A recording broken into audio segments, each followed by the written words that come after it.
Salaki about that. So you should always keep your phone on, do not disturb.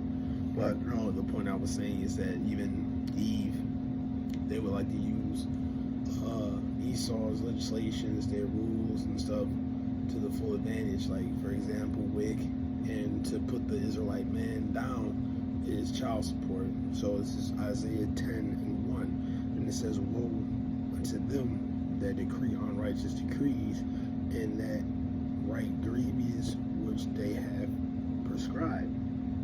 And that's one of the Esau's things that they like to use. These unfair laws that's also confusion, but who sides with it the most? Eve does. When you look at like certain states, they say some of these laws is really for the women. Child support is really going to side with the woman, the mother, so on and so forth. Now, there's you look at 2 Maccabees, the 3rd chapter, where the congregation will help. It was a righteous. It was for widows and the fatherless. Okay, and that was a righteous welfare system. All right, so we know that this system on this side ain't righteous, but look at it. Look who's using it. And the thing is that you have to realize, we don't have to prove our virginities. That's in the nature of a woman. That's you guys. That's what you supposed to do. All right. So I got some scriptures queued up.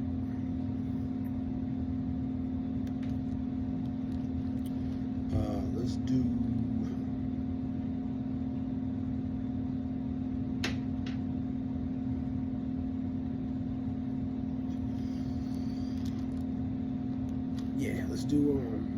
Let's do Corinthians, the 11th chapter, 1 Corinthians 11, because like I said, there's a rank.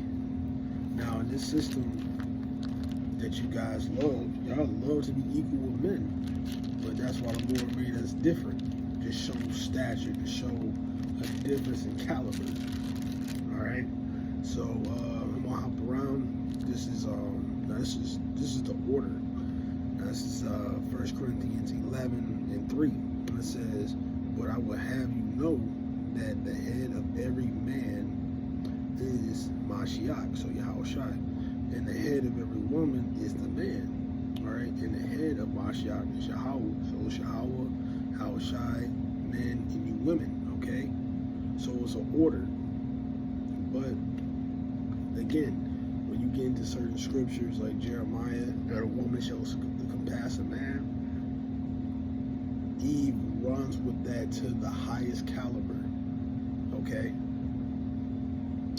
and this is another thing too, because the scriptures tells us when you get into Genesis 1:28, it tells you to be fruitful and multiply. So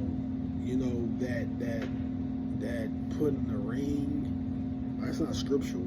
Going to prophets and young men going to K Jewelers and Jared. No, that's not what it is. When we had the ceremony of marriage, that's when we'll lay it down on a white sheet, and women, you're a virgin, you bleed.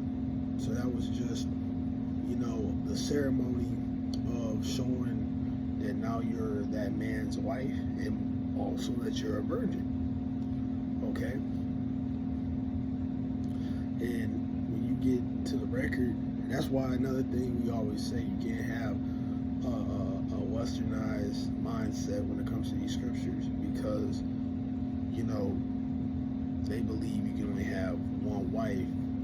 No. When you look at Abraham, when you look at Solomon, other kings, they had multiple wives and concubines.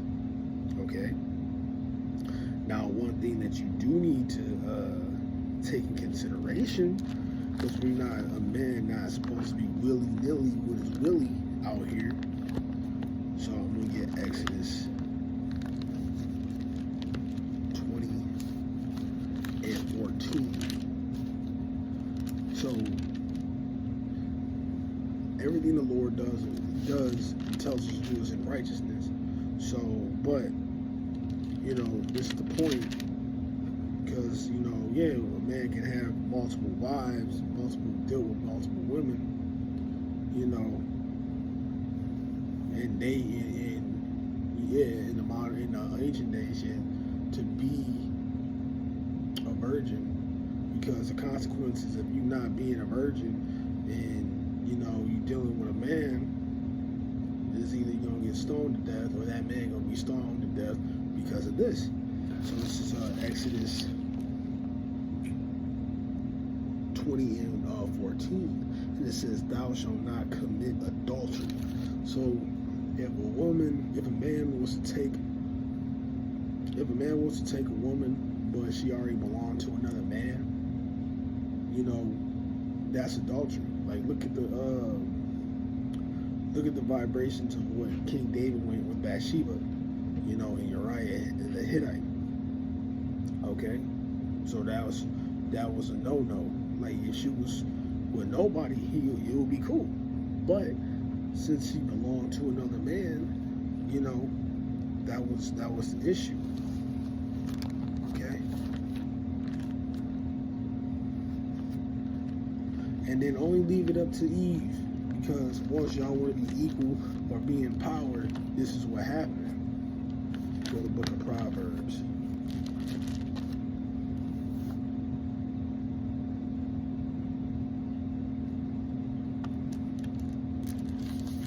Because this is true.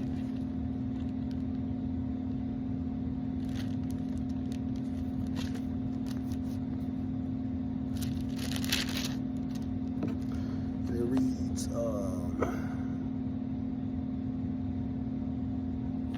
second.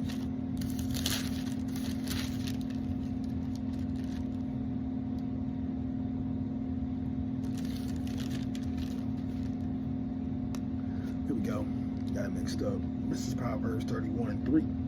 It says, "Give not thy strength unto a woman, nor thy ways to which destroyeth kingdoms." Now I was watching, I forgot what podcast I was watching, but it was Eve just talking, you know, and it was just all out of emotion. That's why the scriptures say, "Lean not to your own understanding." Instead of doing research, you just look at the nature and statistics of things. You know, she was like, men are the destroyers of everything.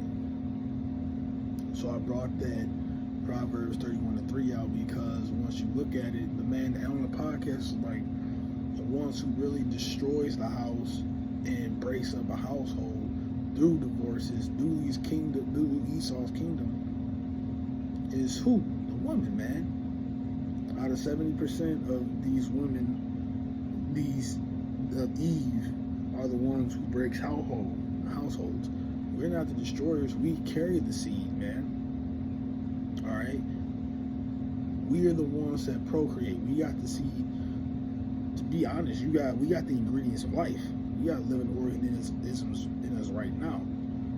And technically, you guys are, I'm not gonna say incubator, you know, just YouTube algorithms, but you guys are the easy bake ovens. We just put the ingredients inside you, just wait 9 months for the bacon, and there you go.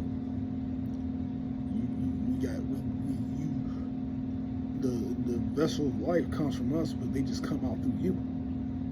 Okay? So, this is how the world is set up. But it's also going to be a time where you guys are going to reap what you sow. All right? That's why you're going to have women trying to seek a righteous man, a man of the Lord. That's why Isaiah 4:1 is going to come into play. Okay? And hey, they always say, hand joined in hand. Now, You know, Deuteronomy 30:7 is for the, you know, the ones who put the curses and persecuted us, you know, and we're going to see a flip. But Eve was just as much, you know, a part of our affliction as they were. You know, not as much, but you sided with them. All right. You put it. You guys put us on the lowest of the pedestal, man. Talking back, you know, breaking families, so on and so forth. And then when you get into the scriptures, you're supposed to keep your woman until the end of time, until the end of your time. So there's not really a divorce. I mean, now in Esau's kingdom it is, but you're supposed to keep hold of that woman until death. All right. So that Eve that was talking like you out of pocket, man. Because yeah, you might have some of the zeal and just the knowing that you're an Israelite, but you can't hearken and you can't stomach all of the readings and the wills in the scriptures, man. You might see men come out in the scriptures saying, yeah, we can have multiple, but it's also in the scriptures. We just rehearse what the scriptures say, what the Yahweh Shem Yahushai commands us and his will that needs to be done. Okay? Hey, like the scriptures say, man, eat that whole roll. The roll gonna be sweet. Hey, you know that you're an Israelite. You know that the Lord is gonna save you if you're not. The Lord's gonna save you if you're part of that number, 1/3 of it. But you also gotta take the bitter. All right, eat the whole roll. But Lord willing, I hope this video was edifying. And again, I want to give all honor, glory, and praises due to Yahweh, Ba'ashem, Yahushai, Ba'ashem, Rakadash. And again, double honors to the elders and apostles of Great Millstone, teaching the truth and sincerity, and also who rule well. Peace and salutations to the hopeful elect. I want to close out, say shalom, and on to the next lesson.